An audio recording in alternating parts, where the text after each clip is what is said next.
The forest had always held its secrets, and in that corner of rural America, it seemed to breathe with an unsettling life of its own. Among the twisted trunks and thick fog, a solitary house crouched, hidden from the world, a place untouched by time, where the sun barely touched the moss-stained windows. Inside, a mother moved through the shadows like a whispered memory, her eyes always following the boy she had brought into this secluded world. The villagers spoke of her in hushed tones, a woman whose love for her son had grown strange, almost sacred, and whose presence in the woods carried a weight of dread that no one could explain. The boy, now 22, had grown into a man shaped by isolation. His laughter was scarce, his eyes wary, and he sensed the strange pull of his mother's gaze even in the quietest moments. Yet, there was something else in the house, a tension that pressed against the walls like the creeping cold of the forest. The mother spoke to him in tones of devotion that unsettled and enticed, weaving a world where the outside never existed,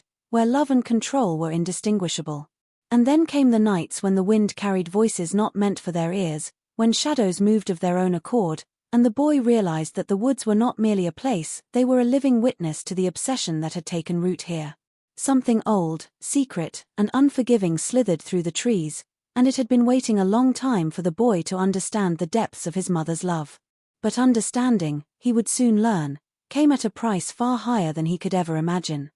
The house stood like a ghost among the trees, its weathered timbers warped by decades of rain and wind, hidden so completely that even those who lived in the nearby valleys often forgot the forest held such a secret. Moss clung stubbornly to the roof and windowsills, and the air around it was thick with the scent of damp earth and decaying leaves. A narrow, uneven path led through the undergrowth, barely visible except to someone who had walked it 1,000 times, winding between ancient oaks whose gnarled roots tangled like a web over the soil. Birds rarely ventured near, and when they did, their calls were cautious, clipped, as though the forest itself had issued a warning. The deeper one moved into the woods, the more the world beyond seemed to fade, swallowed by shadows and silence, until even the distant echoes of human life felt like a forgotten dream. The house was small, more of a cabin than a home, but it carried a presence that made the very trees lean closer, their limbs creaking in a language that the boy had come to understand in subtle, uneasy ways. Inside, the air was thick with the mingled scents of wood smoke, old linens, and something indefinably sweet that seemed to linger on the mother's skin. The rooms were sparse, each item deliberately placed, each surface polished or worn exactly as she desired, creating a rhythm of order and ritual that governed every movement within. The boy's world was framed entirely by these walls, these shadows, and the endless, watchful forest beyond. Through the windows, the trees rose like dark sentinels, their branches twisting against the sky, framing the horizon in green-black silhouettes that never allowed a glimpse of the wider world. At night, the forest became alive in ways that were almost imperceptible at first, the whisper of leaves, the subtle snap of twigs, the low murmur of some hidden creature just out of sight. In those hours, the mother would move silently from room to room, her presence both comforting and suffocating, and the boy would feel the boundaries of his world contracting, pressing closer, until he was acutely aware of the isolation that defined his existence. The sunlight, when it reached the cabin, filtered through the canopy in thin, uneven streaks, casting dappled patterns on the worn floorboards, patterns that shifted constantly, creating the illusion of movement even when everything remained still. Every day, the house and forest acted as both protector and captor, a place that nurtured life while simultaneously restricting it, shaping the boy's understanding of love, fear, and obedience, embedding in him a deep sense that the outside world was not merely distant but dangerous, unnecessary, a distraction from the life that had been carefully constructed within the walls of this hidden, unyielding refuge.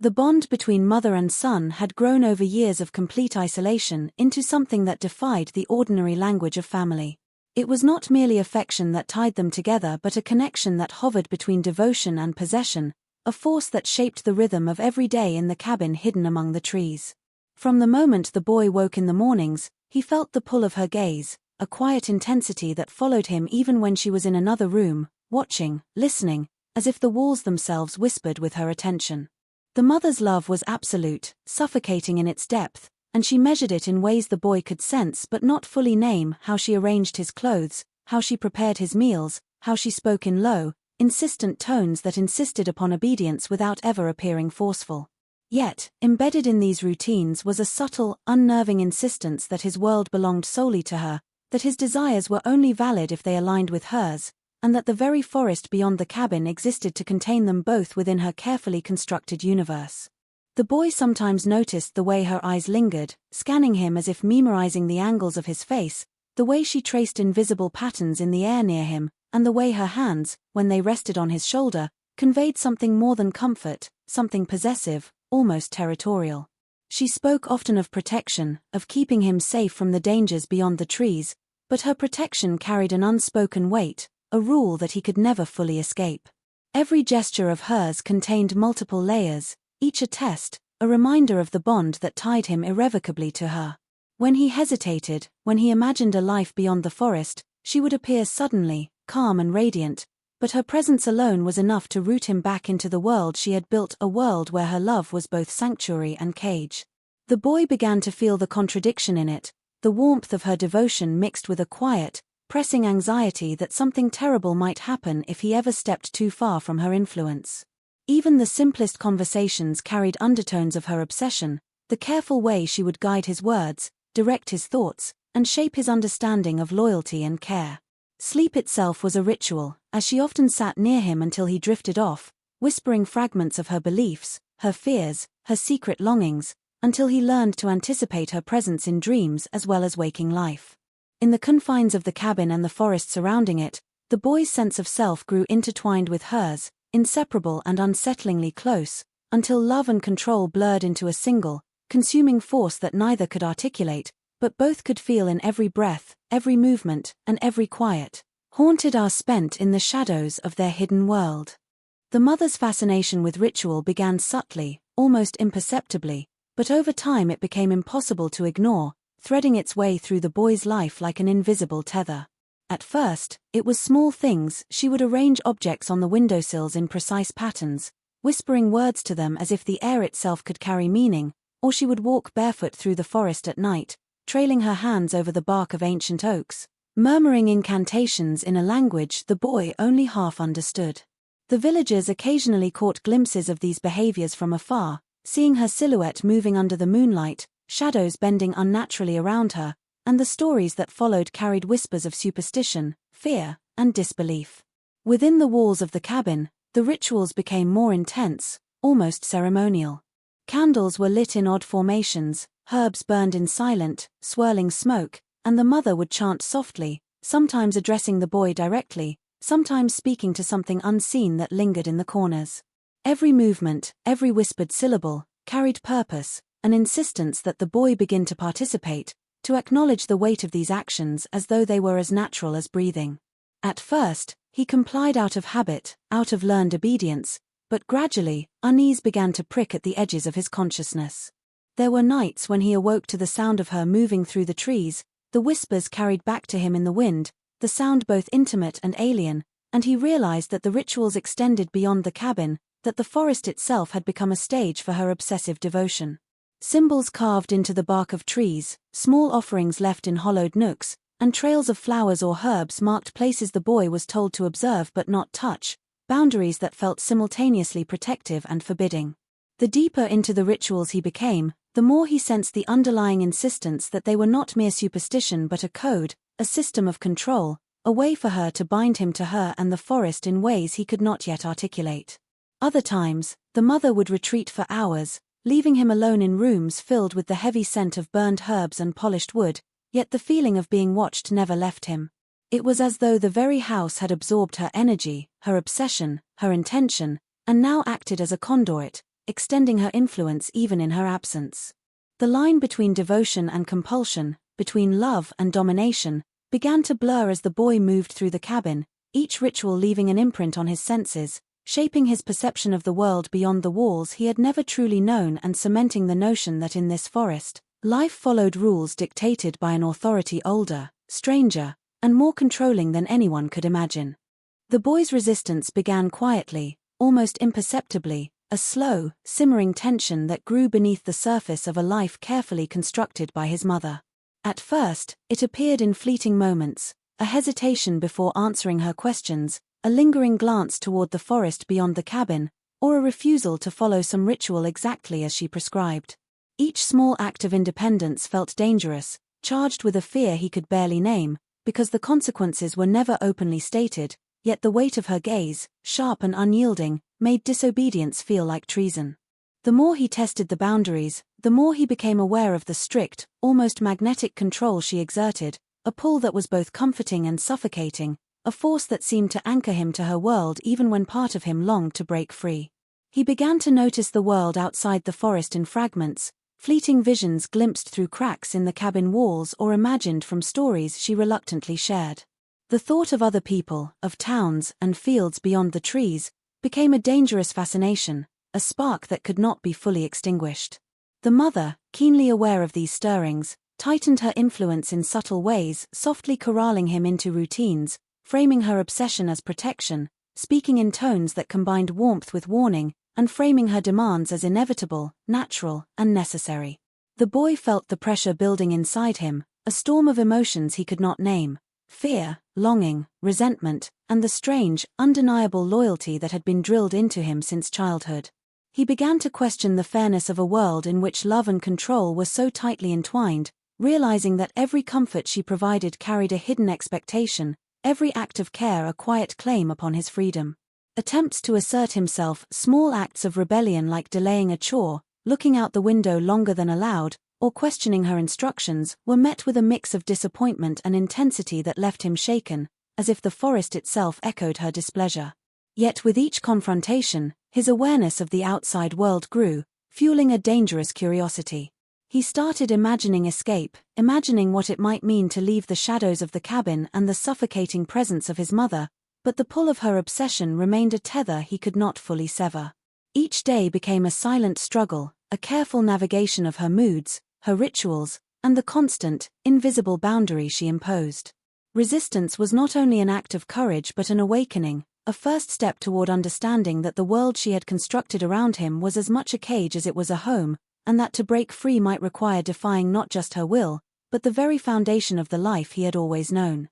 The arrival of the stranger was sudden, a rupture in the carefully contained world the boy had always known, and it immediately set the mother's nerves on edge, twisting her quiet control into something taut and dangerous. He appeared on the edge of the forest one late afternoon, a figure moving awkwardly through the undergrowth, unaware of how close he had come to disturbing the fragile equilibrium of the hidden cabin. The boy spotted him first, a fleeting glimpse of clothing that did not belong to the uniform shades of moss and bark he had memorized, and he felt a thrill of curiosity mixed with dread. The mother, however, reacted instantly, her eyes narrowing and her body stiffening with instinctive awareness, as though the forest itself had whispered a warning into her mind. She moved with quiet urgency, her presence shifting the atmosphere in the cabin, commanding the boy to stay still, to observe, to understand that this intruder could not be ignored. From that moment, tension wrapped around the household like a living thing. Every rustle in the trees became suspect,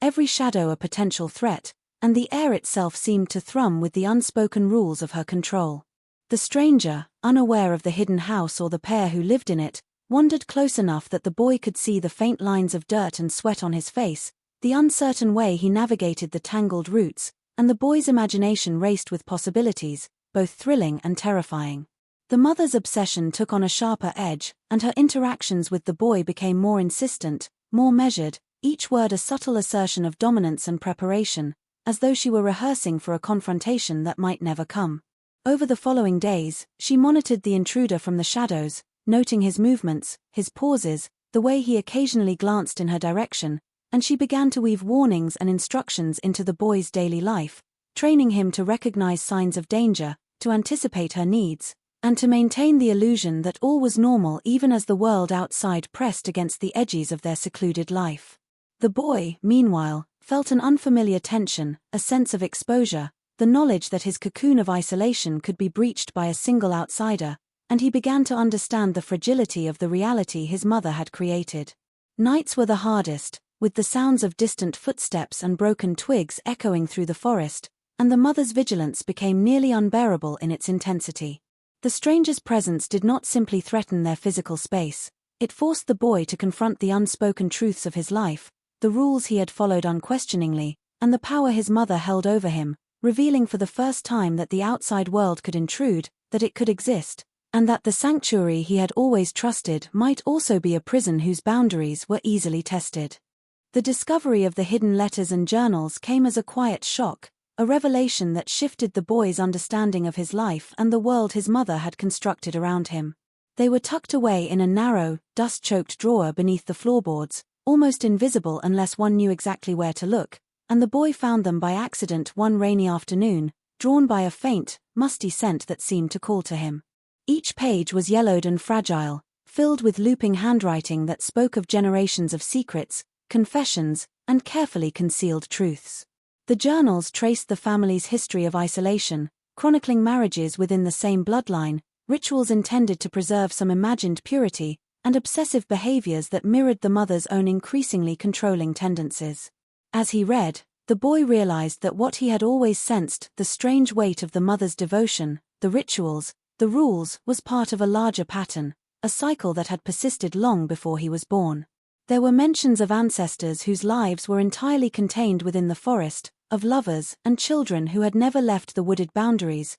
and of events that had been deliberately erased from the knowledge of the outside world. The journals hinted at alliances with villagers that had long since crumbled, as well as conflicts that had been hushed, threats that had been kept at bay, and rumors that had lingered at the edges of his mother's world. Letters, sometimes written in haste, sometimes in careful, measured script, suggested interactions with outsiders, people who had tried to intervene, who had asked questions that were never answered, or who had vanished under circumstances that were never fully explained. Each document pulled the boy deeper into a tapestry of secrecy, illustrating a lineage defined as much by obsession as by kinship, revealing that his mother's actions were not merely the product of her own mind but the latest manifestation of a pattern embedded into the family for generations. The weight of these revelations pressed down on him with a mixture of fear and fascination, making him question everything he had been taught to accept as normal. The knowledge that the forest and cabin had been witnesses to this hidden history,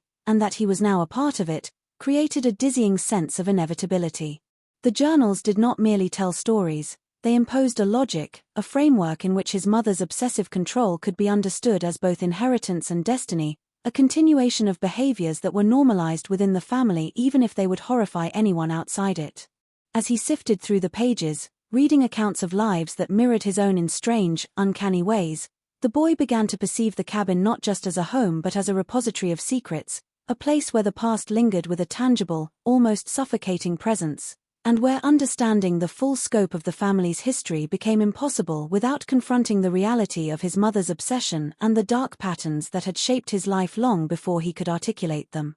The moment arrived when the mother's obsession shifted from the subtle to the unmistakable, when her intentions no longer hovered at the edge of propriety but demanded acknowledgement, forcing the boy into a moral and psychological crucible he had never anticipated. It began with lingering touches that were no longer casual, conversations that carried double meanings he could not ignore, and a tone in her voice that suggested more than mere maternal concern. Her words, once framed as guidance or protection, now carried an unmistakable weight, implying expectations that unsettled him at the very core of his being. She spoke often of love, of connection, and of devotion, but the way she spoke blurred the line between affection and possession, between care and desire, making him question the limits of their bond. The forest, the cabin, and every familiar object seemed to pulse with her influence, an invisible network that constricted his movements and choices, making it nearly impossible to distinguish between loyalty and compliance. In subtle ways, she tested his reactions, gauging his discomfort, nudging him toward acknowledgement of feelings he had never imagined. She would sit beside him, hand resting lightly on his arm, gaze fixed on him as if measuring the very essence of his thoughts, whispering that their connection was unique, sacred, and undeniable. At times, she would retreat into herself, leaving the boy alone with the suffocating sense of expectation, allowing him to confront his own confusion and the forbidden stirrings of thought that had begun to take shape. Outside influences, the distant villagers, the occasional stranger, the whispering wind through the trees, were framed by her as threats to the sanctity of their bond, reinforcing the notion that the world beyond the forest sought to impose rules that were irrelevant, dangerous, or immoral. The boy's own desires, curiosity, and understanding of the wider world became entangled with her insistence, a constant negotiation between the instinct to obey and the growing, anxious awareness that the path she was steering him down was unnatural, even abhorrent.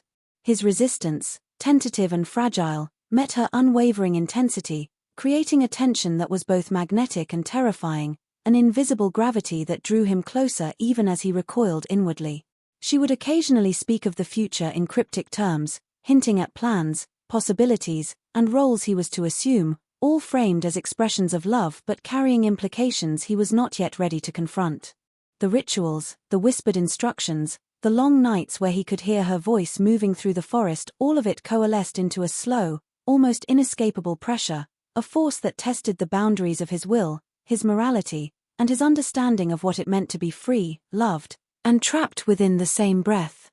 Rumors began to circulate among the villagers, small at first, whispered over fences and in the dim light of local taverns, but each repetition carried with it more suspicion, more fear, until the isolated family in the forest became a subject of fascination and dread. People spoke of strange lights flickering between the trees at night, of silhouettes moving in ways that seemed unnatural, and of sounds that defied explanation, soft cries, laughter that didn't belong, and the occasional frantic pounding on a door that no one dared approach. The mother, sensing the growing attention, became more vigilant, more calculating, her behaviors intensifying as though she were preparing for an intrusion she had long anticipated but had refused to acknowledge openly. Every step the villagers took toward understanding her family was met with subtle, almost imperceptible defenses. The forest itself seemed to aid her, its thick undergrowth and twisting paths obscuring the cabin, bending sight and sound in ways that disoriented outsiders. The boy, increasingly aware of the whispers beyond the trees,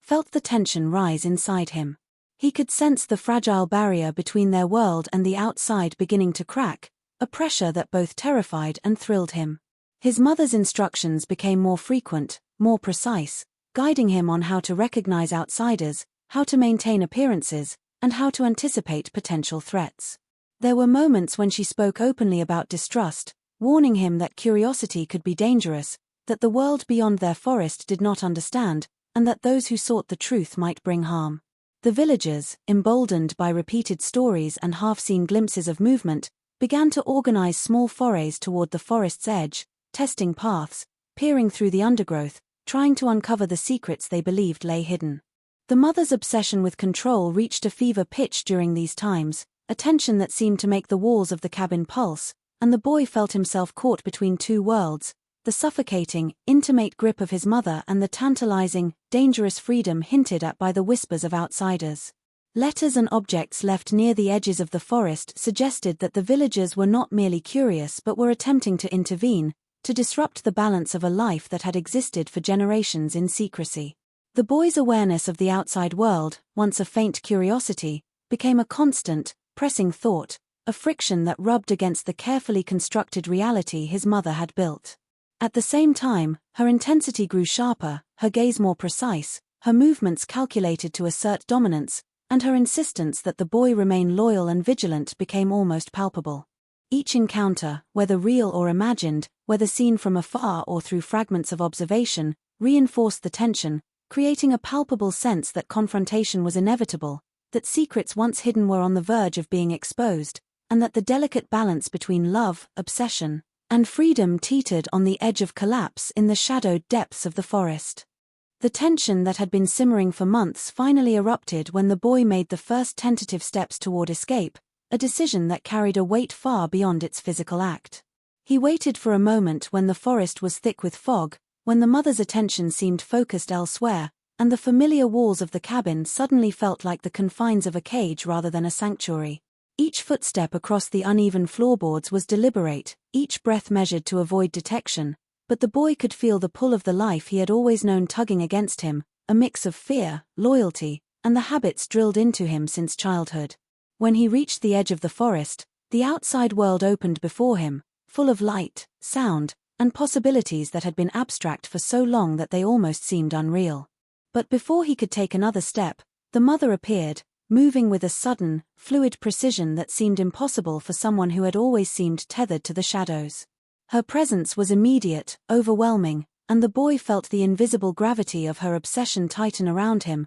a force that made escape feel like a distant, fragile dream. She spoke softly at first, coaxing, reasoning, reminding him of the dangers beyond the forest and of the uniqueness of their bond, but the undertone of insistence was undeniable, an unspoken assertion that she would not allow him to leave unchallenged. The boy hesitated, torn between the instinct to flee and the ingrained obedience that had shaped him, and in that pause, the confrontation became a battle not of fists but of wills. Words, half-whispered threats, and desperate entreaties echoed between them, the fog around them thickening as if the forest itself responded to the intensity of their struggle. Every argument she made was layered with love and domination, every plea a tether drawing him back into the life she had meticulously constructed. In that moment, the boy realized that fleeing the cabin and the forest was not merely a physical act, it was a test of his understanding of freedom, loyalty, and the strange, suffocating devotion that had defined his existence.